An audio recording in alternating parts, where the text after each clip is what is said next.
y'all, I'm going to show you how I have been doing this hybrid weaver's knot. I've been calling it that because I can't find another name for it. So, alrighty, so what you're going to do, I'm ready to change off to a new color. So I'm going to take the yarn that is attached to my project, so my working yarn, and I'm going to grab my new color, and I'm going to put them side by side with the new color on bottom. Pinch it right here between my thumb and my pointer finger here, and I'm going to wrap it around my thumb twice with the new color. Then I'm going to take the new color, and wrap it across these two little tails here, and then pinch it behind here, and you'll find the way that works best for you once you get used to doing this.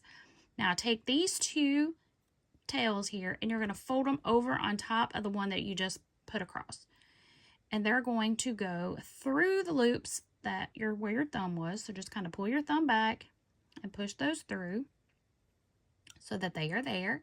Take your thumb and pinch those. Now taking the new yarn, you're just going to slowly pull, and it's going to create these two little loops around those tails. Now you can see, here's your two little tails. You can take your other thumb here and pull them down just a little bit, but you don't want them to go over the end. Just pull, pull, pull. Again, slide it down if you need to. Just don't let it go over the end. Pull it tight. Ta-da! Then snip off your little tails here that you have left.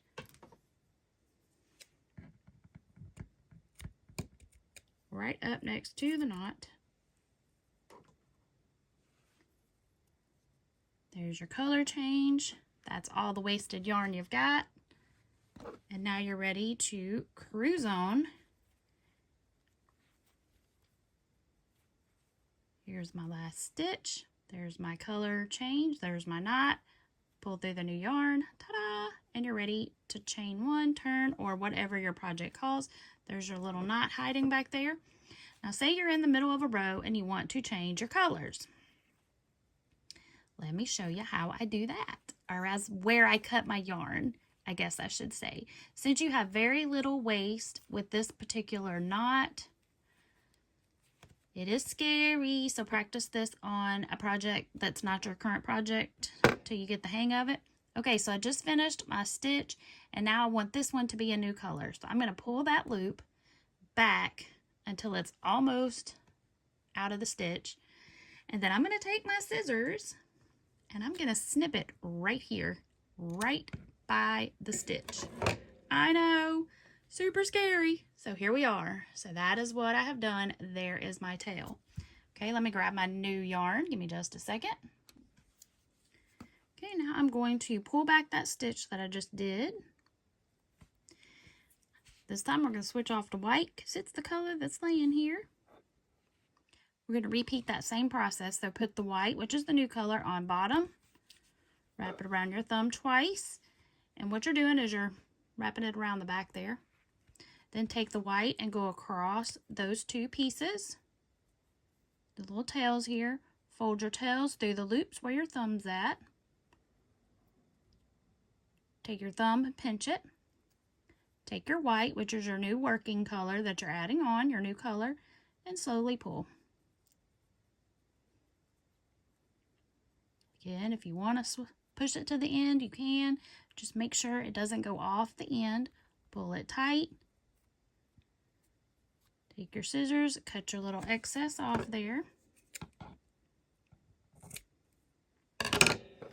And then go back here, and we're going to complete that stitch. So single crochet, pull through. My knot is kind of hidden in there, and I'm ready to move on with my new color. Now don't worry if your knot pops back out, because when you come back across, you're going to work over that and it's going to be hidden.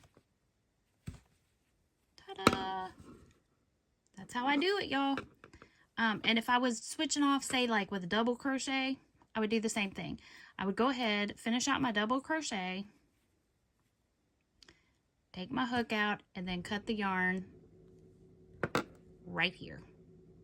Right up beside the stitch. And then I would just pull that stitch back out, add my new color, and then rework that stitch, and you're good to go. This is the knot that I'm using for my temperature blanket, and it's also the knot that I will be using in the crocheted Jericho, because there are a lot of color changes, and y'all know I don't like weaving in ends. So there you go. So that's what I'm doing. If you prefer to join your colors in a different way, feel free, and then weave in your tails. But this is the knot that I have been using for those two projects. There you go. All right, y'all. Remember, be creative. And until next time, happy crafting. Bye.